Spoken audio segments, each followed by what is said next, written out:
I've been feeling the need lately to, I guess, document um,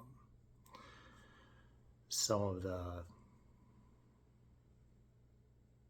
experiences, I guess, that I've had in life. And, you know, the, if I was to sum up the the biggest question, I guess, for me uh, would be something like, why am I here? Why why with all the things that, that's happened, um, why, I guess, why am I still here? There there was a time period I remember. I wouldn't have been in my teens, I don't think. I guess maybe I might have been in my late teens, definitely early 20s. And yeah, somewhere in there, 19 or so. And I had had so many absolutely serious failed suicides at that point. And I just, I had different motor vehicle things that any of them on their own would have easily taken a life. In fact, I kind of witnessed that somewhat around me. That that it was it that other people were, I guess dying um, for less. And and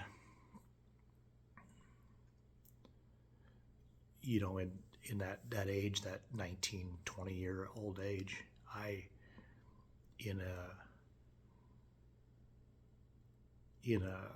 an attempt, I guess, to make sense of it, or to of this, I I began to actually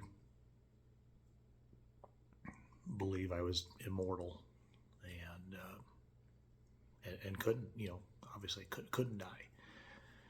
And um, that that led to even more and more of that same behavior. I mean, I I think we probably tend to maybe not do certain things or whatever because of fear of getting hurt, or fear of dying. And as a teenager, or 19-20 year old, when you take away that limit, that penalty or whatever, uh, it really opens up what a person can do and participate in. And so, I was thinking, the other day, I was sharing that I haven't really counted, but I would say it's darn near 20 failed suicides that I've had. With my most recent, somewhere around a year ago. And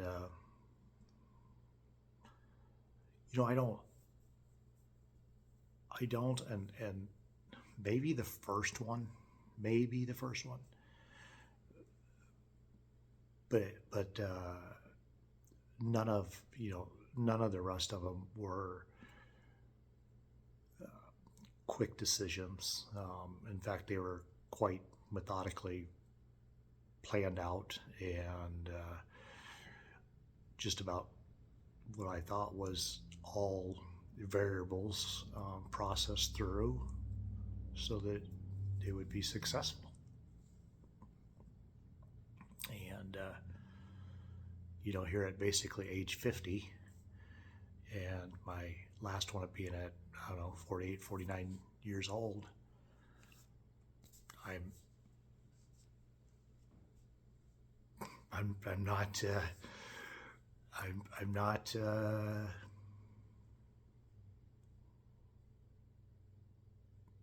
it's hard to think much different than when I was 19, to wonder that. And,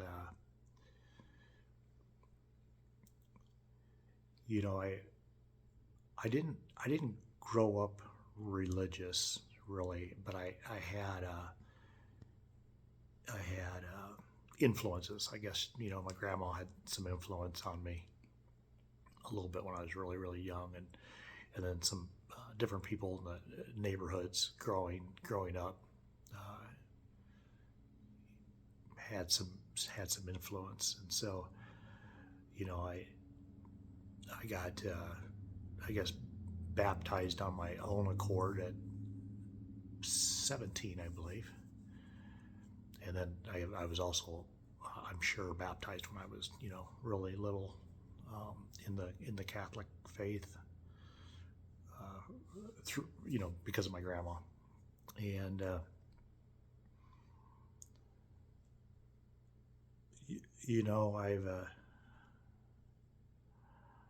I've wrestled with God for a long time now. Like, I would say at least since my mid-teens, whatever that is. 30, 35 years now. Um, I've wrestled with God on this very thing, and most particular, what I've wrestled with is, one of the first concepts that I learned about in Christianity, and I think different denominations refer to it a little differently, but I believe they all have it. And some might say the concept of free agency or free will, but basically the idea that we're here on earth, and we we're allowed to make decisions. Yeah, we have that free will to do that, or that free agency to do that. And I guess to go along with that, you could say that, I guess you could say that God loves us enough to to give us that ability, that gift. Um,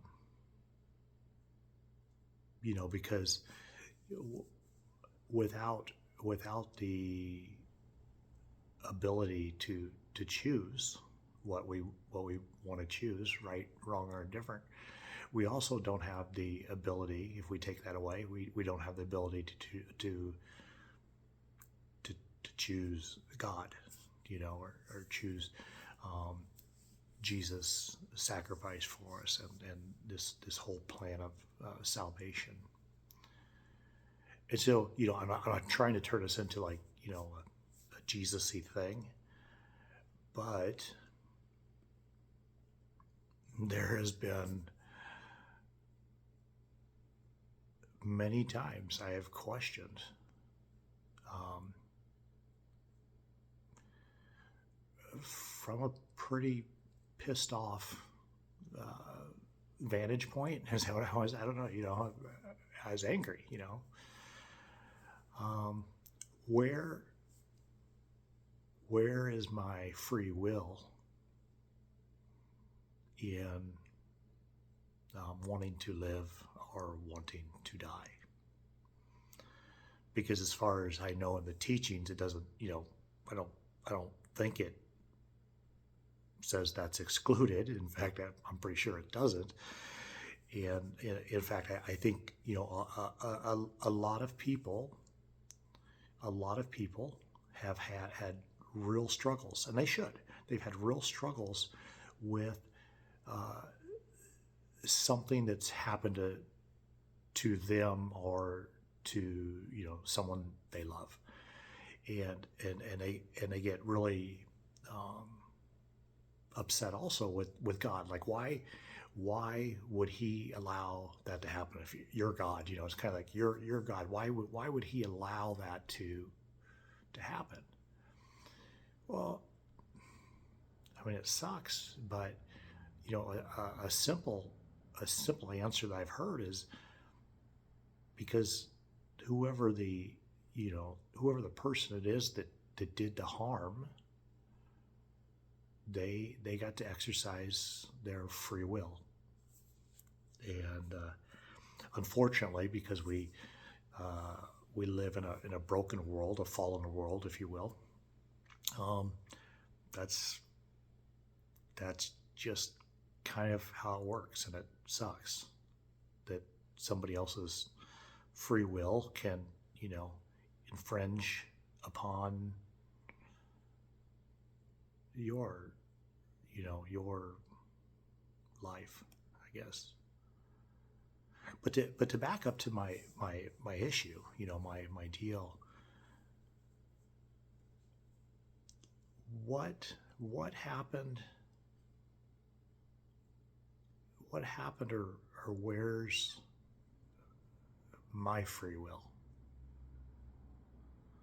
And anyone watching this, I probably should just explain to you where I'm at right now. Okay, where I'm at, because no reason to get worried. You know, health wise, brain wise, you know, I'm good. Like, I'm zero sad. I'm zero suicidal thoughts, zero, you know, all that, you know, just that whole, at this particular moment, that stuff doesn't exist. In fact, it's been so odd lately, and you know, realistically, I've probably cycled with my bipolar. I probably cycled almost 40 times, maybe even more, because I'm sure there are some years that I cycled more than once per year, but like minimum of 40 times.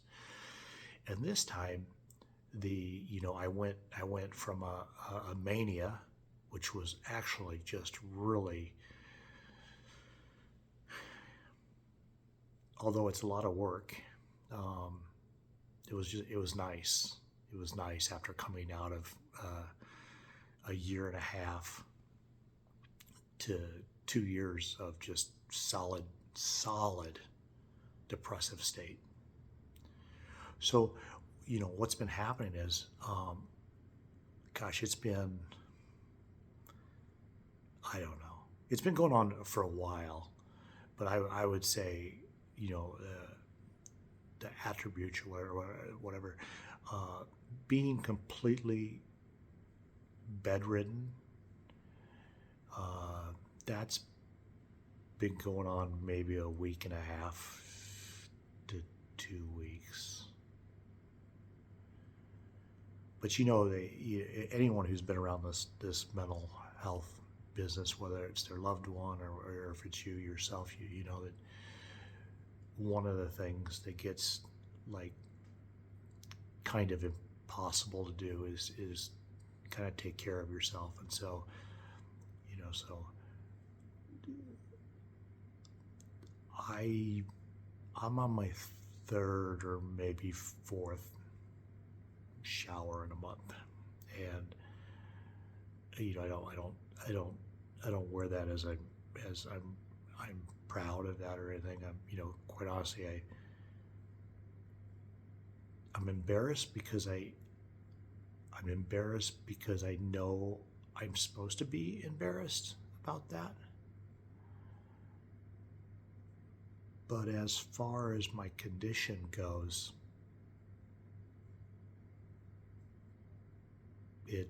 It doesn't care at all. So I had to Google and see, and apparently you can have this depressive state that I'm in, and I can't remember how they phrased it. They had some fancy way of phrasing it, but you can have like, you can be either depressed without depression, or you can have depression without being depressed. I don't remember, but whatever that is, that's, that's where I'm at. This is fun and exciting. Yeah, right.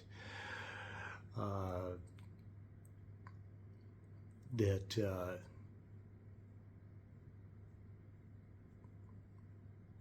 that it's kind of manifesting itself this way, this go around.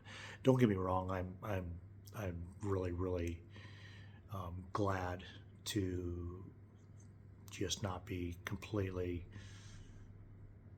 overwhelmed with die, and how to die and why I'd be better off dead and all that. And but with not having that, to completely, because it does normally completely preoccupy every waking thought. It's got me to really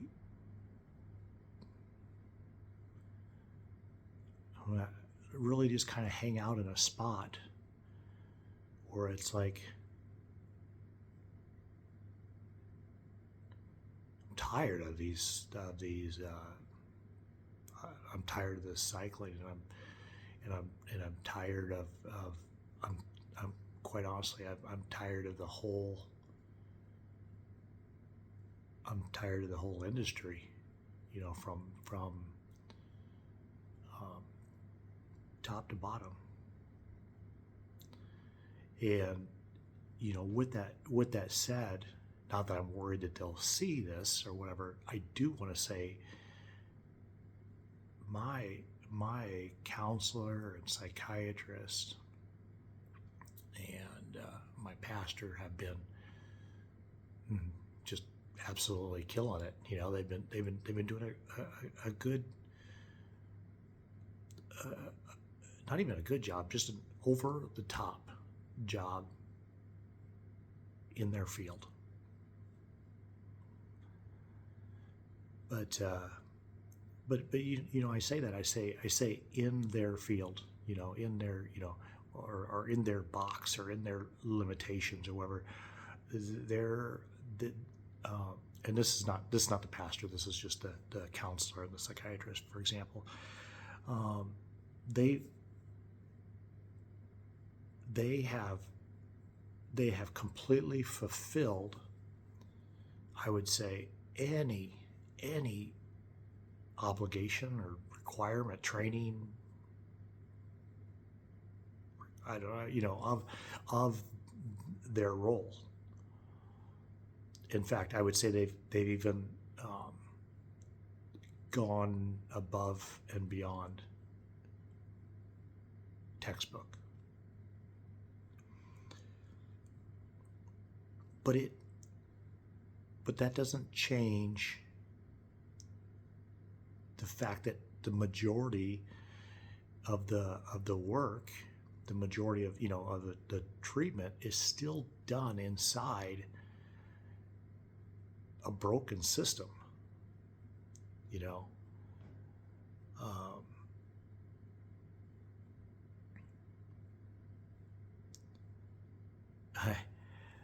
The counselor the other day, I had my I mean, you can't say, nobody should be able to say that this is for a lack of me trying, and I guess maybe I would say it this way, for a lack of me following, utilizing, maximizing the same system that I'm talking about. My role as the patient. So, I don't add extra difficulties to it. I don't drink. I don't smoke. I don't do illegal drugs. I used to have about 3 cups of just coffee I'd make at home a day, and I got the tremors from, I would assume, a med, unless it's something that's happened with age, but it just kind of came. And after doing this for so many years, I'm pretty much thinking it's the meds. And the doctor said, would you switch to decaf? Sure. So I switched to decaf, even though I 100% don't believe that has anything to do with the tremors. But I take my meds like I'm supposed to. And then if you look at like my support structure, and also to convey the level of just how bad this is, I meet with the psychiatrist. It's once a week. It's been that way for over a year. It's been a year and a half, 2 years. And the counselor once a week, and these are both 1 hour sessions, or 50 some minutes, or however they do it in their field. These are not 10-minute med checks or that kind of thing. These are some serious question asking, drilling down visits each and every time. And on top of that, I meet with the pastor. I meet with him. I never really sat down and figured out the time, but I would say hour and a half, I think it is, per week. So currently I'm doing 3.5 hours a week of therapy type stuff for my condition. Not to mention really monitoring my sleep and eating healthy, and just anything I can do. And the truth is that it just keeps happening again. It's just again. And I know with I had my appointment with the counselor, and she's like, I was talking to her and just telling her some stuff. She goes, "Whoa, you got some, yeah, you got some serious depression going on." And she asked, there's more than what I'm sharing here, but yeah, she's like, that's bad. And I know how the conversation's going to go when I talk to the psychiatrist. It's going to be, well, why don't we? It'll be something like this. Why don't we back you off of, this med a little bit? And I want to get you started on this med.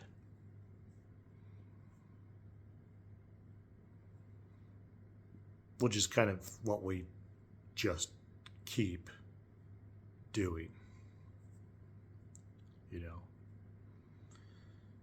Over and over and over and over again. And I don't think, well, I think there's probably some people, because I think, I don't even know the term of it, but there's like times, there's like a depression that, I'm going to use the wrong words, but like situational, or kind of like a time period based.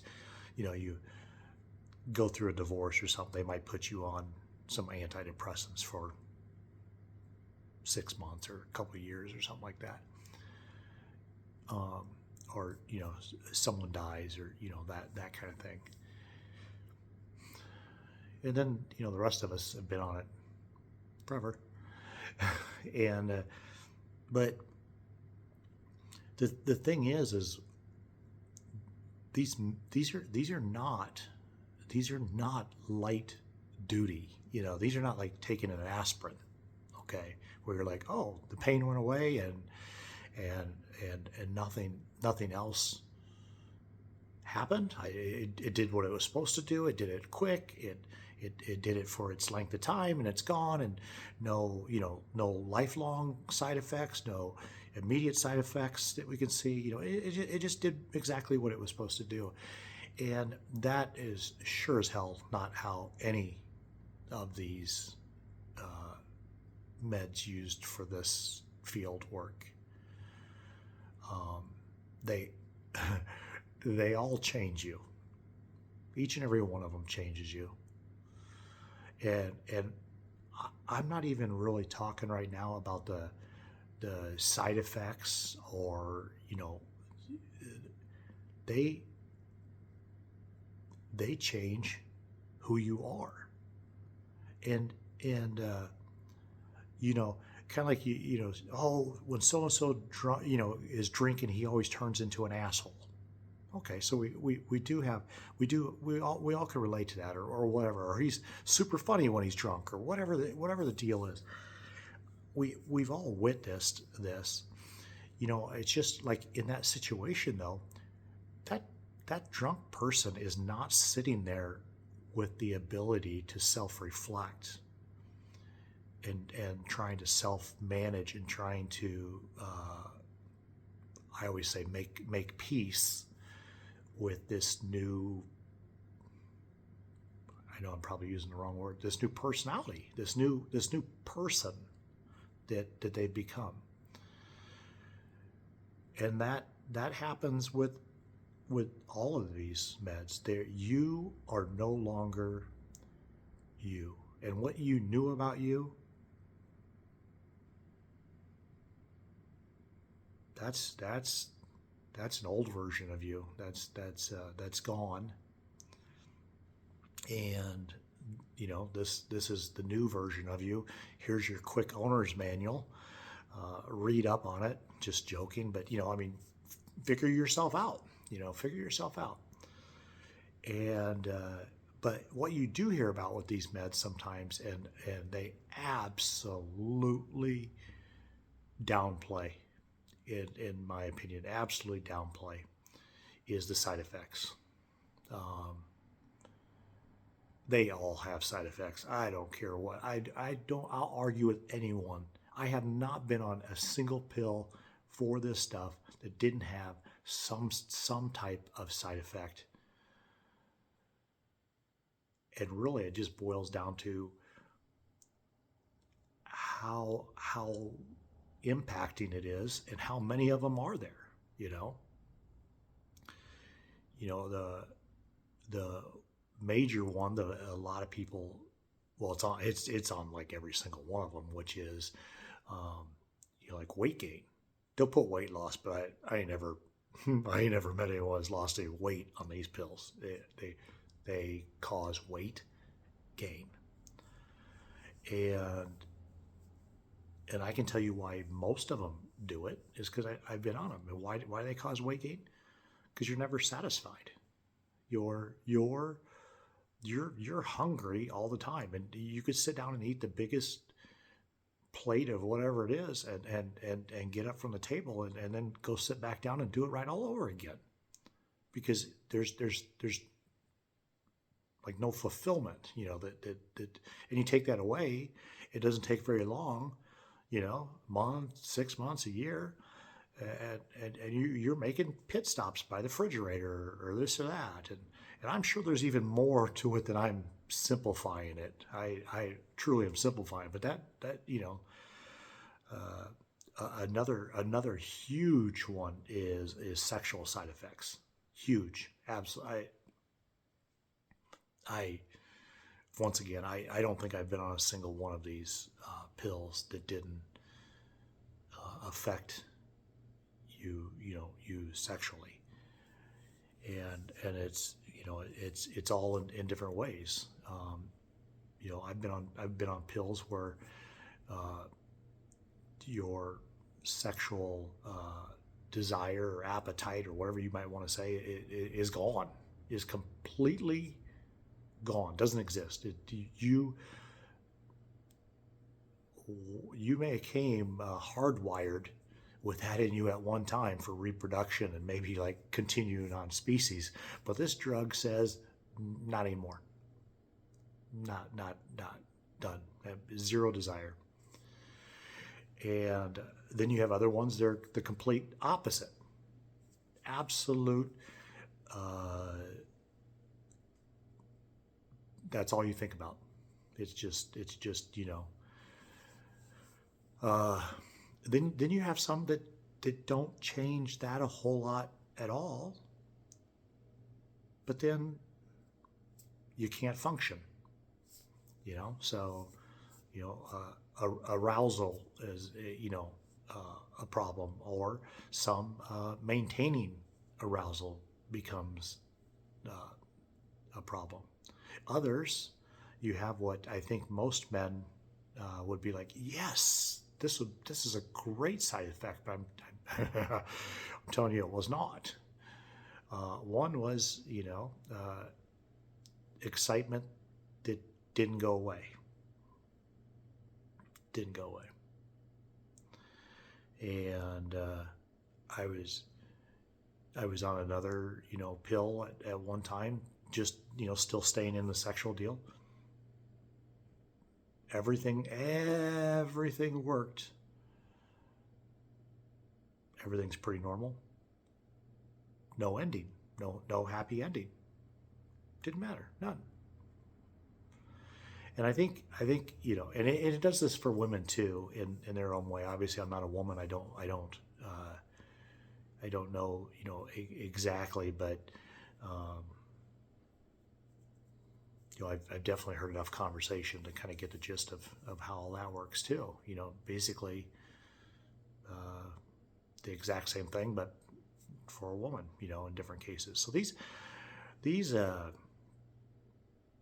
and I only brought up two of them. I did two side effects. I didn't bring up the foggy head, the being lethargic, the just yeah. They're it's not. It's nasty. It's just absolutely nasty. And as the patient, you end up having to make peace with, accepting the new you, whatever that's going to look like, um, versus the pain and suffering of the illness, the and whatever that looks like, depending on, the person. Um, yeah, it's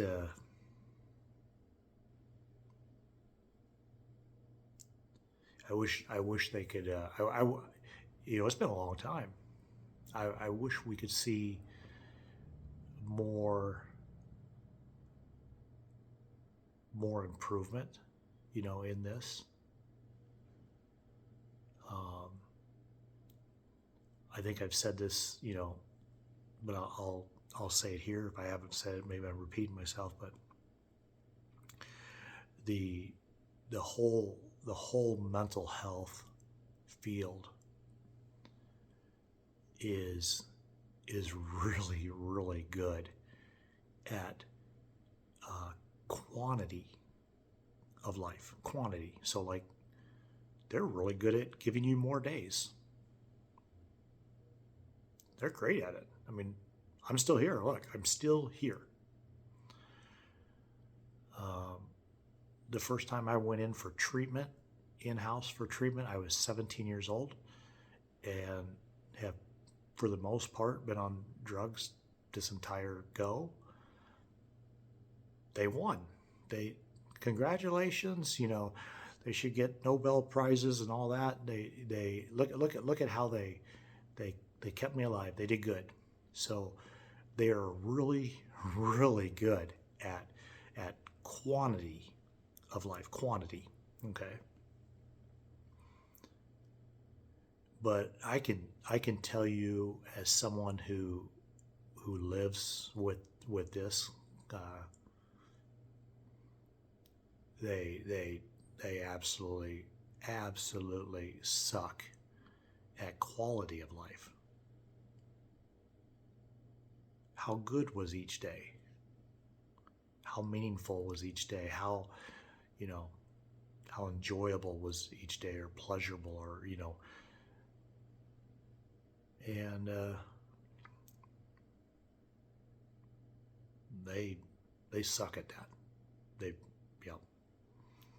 So thanks for the days. They were miserable, but you gave them to me. So it's a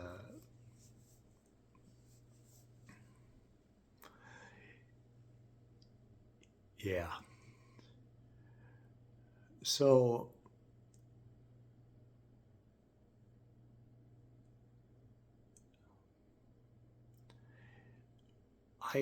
I don't know why I was feeling led to this, but um, I started documenting my accident and the miracles around it. I'm about halfway through that. Um, it's kind of been good to kind of pause a day or so in between recordings to let my brain think if I missed anything, because even though it was the coolest thing ever, I mean, it was super cool, and I lived it. Um, time has a way of making us forget, of erasing those things, and so I know this is well. Part of me wants to say to the audience, I I don't I don't care, kind of, how the next parts are received, as in what I'm going to go into.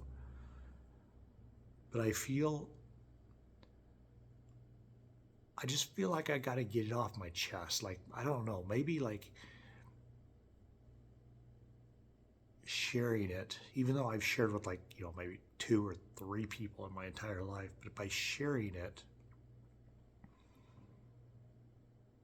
I don't know, maybe it'll make some peace inside of me a little bit. But so, I shared that I had about, seriously, we'll find out, I guess, if I actually go through and finish this.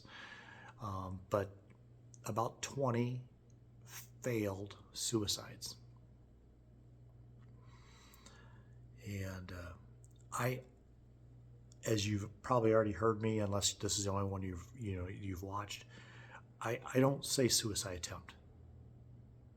I say failed suicides, because for me, never, except, and I still question that one, the first one, never did I attempt, like that to me seems to be like to try.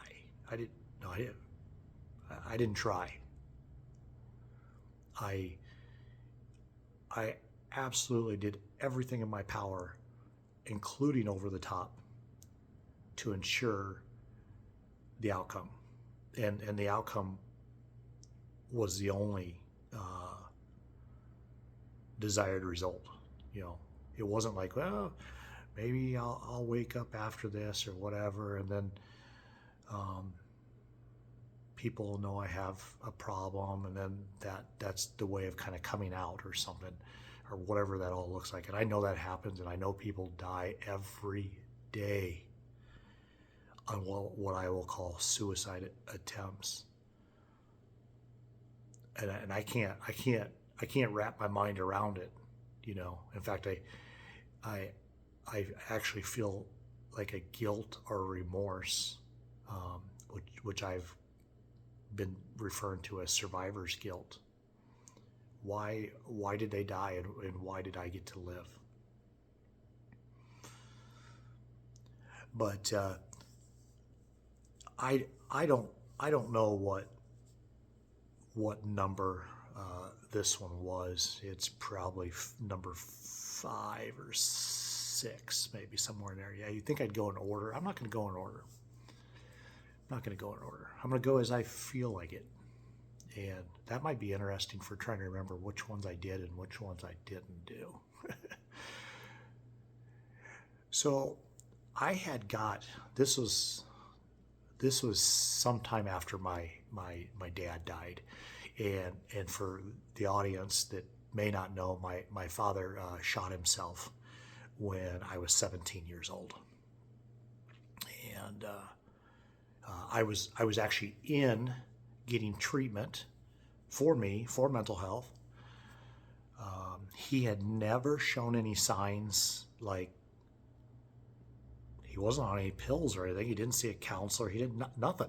And then boom, and so I always like to point out, I don't know why I like to say this, but it was my thing first. And I don't know why that's important to me, but it is important to me. Like I was in the single digits. I would say I was 8 to 10 years old when I was like, whoa, there's something.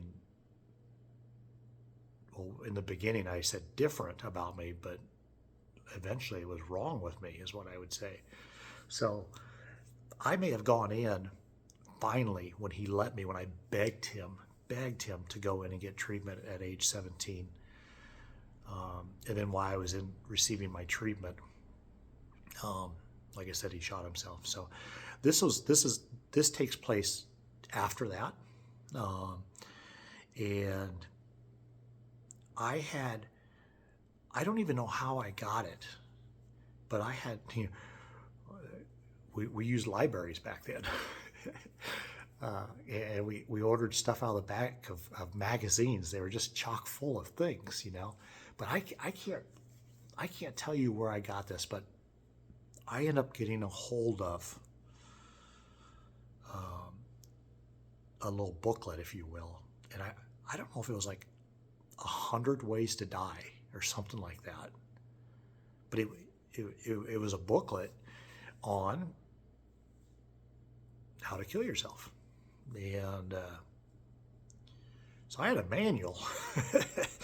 I laugh about it now, but I was working out of a manual. And there for a while, I was just going through the manual and kind of checking things off. And that book was broken, I'll tell you. As still being here, I can tell you that book is broken. But it's not. It's absolutely not. It very well was legit. And in one of the pages, one of the ways was to, and you guys have probably seen this before, like you go to the doctor or something and they go give you a shot or whatever they do, and they hold that little needle up and they flick it and they get the air bubbles out. And remember, this is before the internet and all that, but this book was shedding some light on the fact that basically it's because you can't get air in your veins. Like that's a bad deal. That's a bad deal. And when they say bad deal, it was a good way to die, And so it was in the book, basically take a syringe, nothing's in it, and fill it up and with just air, and shoot it up in up into your vein. And so I had decided that was the one that I was going to do, and had made preparations for this. And I thought, well, if a little air is bad, a lot of air has got to be even worse. Like, because remember, that was my goal. It's always been my goal. When I'm in that state, when I'm that low, and you're not even getting to hear that in my voice because I'm not at that. I don't even know if I could record if I was in that state. But So I ended up using one of those big, I guess I call them like livestock syringes, the ones that they're shaped more like a gun, and they've got a pretty good sized vial. I don't know, maybe four or 5 inches long, maybe. I mean, I don't have one sitting in front of me, but I would say it was like probably 3/4 or an inch in diameter. And I had gotten a hold of that and put a needle on it. I knew I had, plenty of time where I wouldn't be interrupted to be able to do it. And I did. I remember the arm. It was my left arm. I can still tell you to this day. It was my left arm. And it took me a while, a couple attempts. I'm not a nurse or whatever. I don't work at BioLife, but I got it. I got the vein, and you can clearly tell because when you put that in there and you think you've got it, and you've got a little bit of blood showing, and da da da da, and you do a pump, and all of a sudden you get an inflated bubble underneath your skin. You can just trust me. You could tell, and it's not in the vein. It's not where it's going. So then you stab around in there, and these are not these. This is a pretty doggone good sized syringe. The needle, I should say, definitely not like the ones they use at the doctor's office kind of thing. But yeah, I finally hit it, and I knew I hit it because you could see the vein. Back then I was very, very muscular, very athletic, like kind of a little bit obsessive, a little bit over the top, and so my you could see every one of my veins on my arm, and all of a sudden you see that vein and it has a bulge, like the bubble is inside the vein. And I started to watch it travel away from the site, and it was at that moment that I realized, wait a second, I got it. I'm doing this, so those guns, you squeeze them because they're to give a metered dose to each different animal. And I already had it dialed, basically the max per stroke or whatever. But I started pumping away, and it just ballooned, it just ballooned. And I could keep it basically solid that way as it was, traveling up my arm. And I'm sure I didn't get all of that syringe emptied into my arm, because I just remember it got somewhere, I don't know, in here-ish, and it got pretty painful. And I think that distracted me enough. And plus, I mean, there was plenty. Heck, I bet I would say once again 4 to probably 5-6 inches of my vein inflated with air or whatever. And it's a very, very unique feeling. You can feel it. It's very, very unique. There's not a good way I can describe it, but when it got up into here, there was some pain that kicked up, and then it got, I don't know if it got to my heart. I don't know, but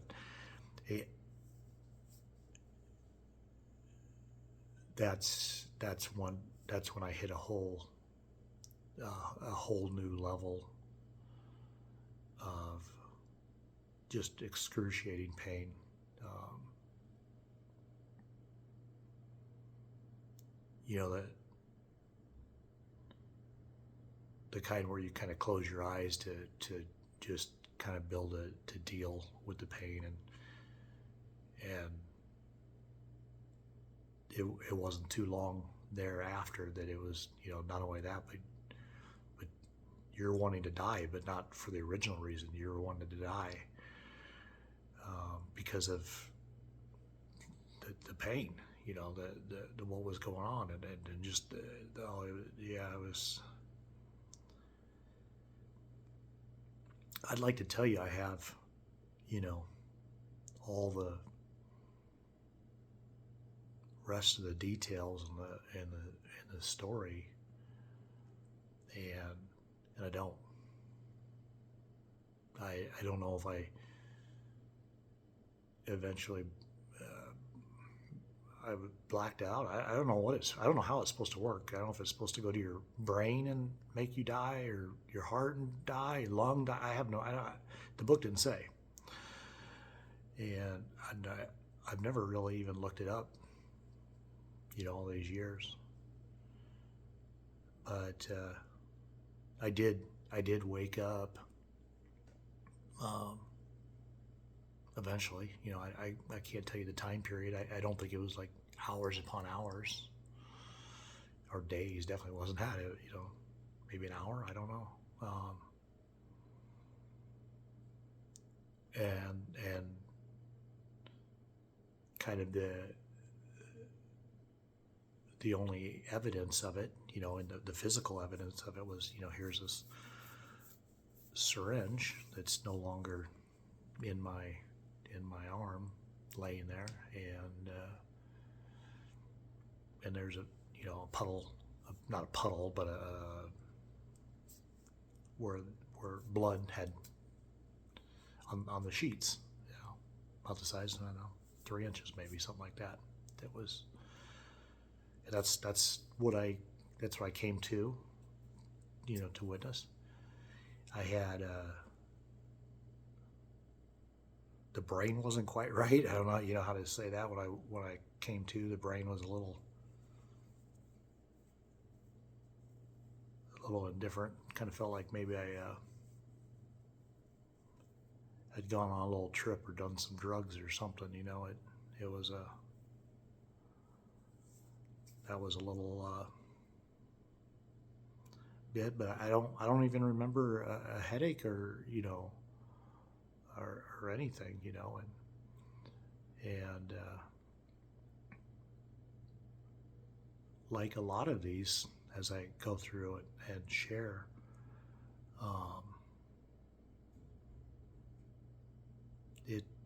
it was just my little secret. It was just I didn't have anyone to share it with.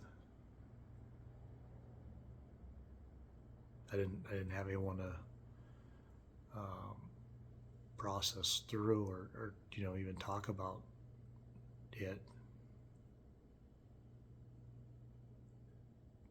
And I would say I was probably, I don't know, maybe I wasn't, maybe I was 17, 18, I don't know, 17 and 19, maybe somewhere in there. And well, whatever, after dad to in there. And that's it.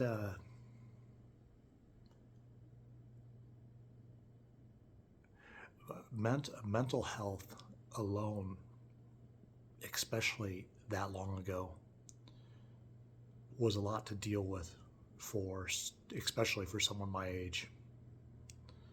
My dad's death, by suicide, also,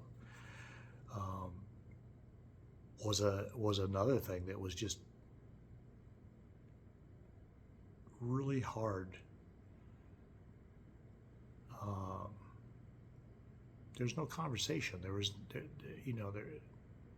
just, this is what it is now. This is, but even probably harder than that was a failed suicide attempt.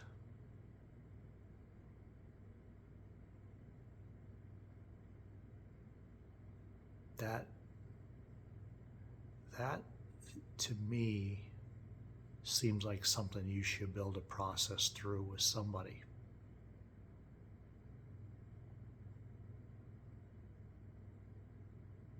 Because there's a lot there to process.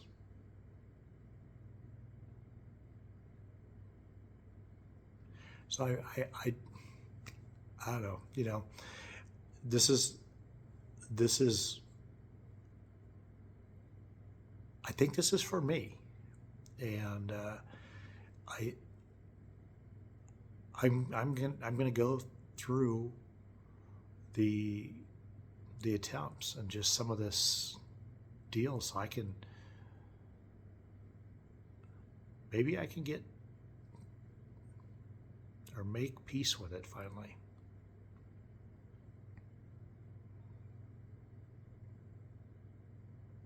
The other ones won't be quite as long-winded because obviously I had like probably a 30-minute intro, maybe. But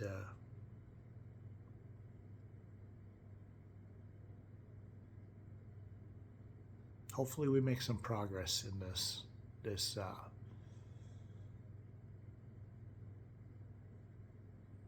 field of mental health.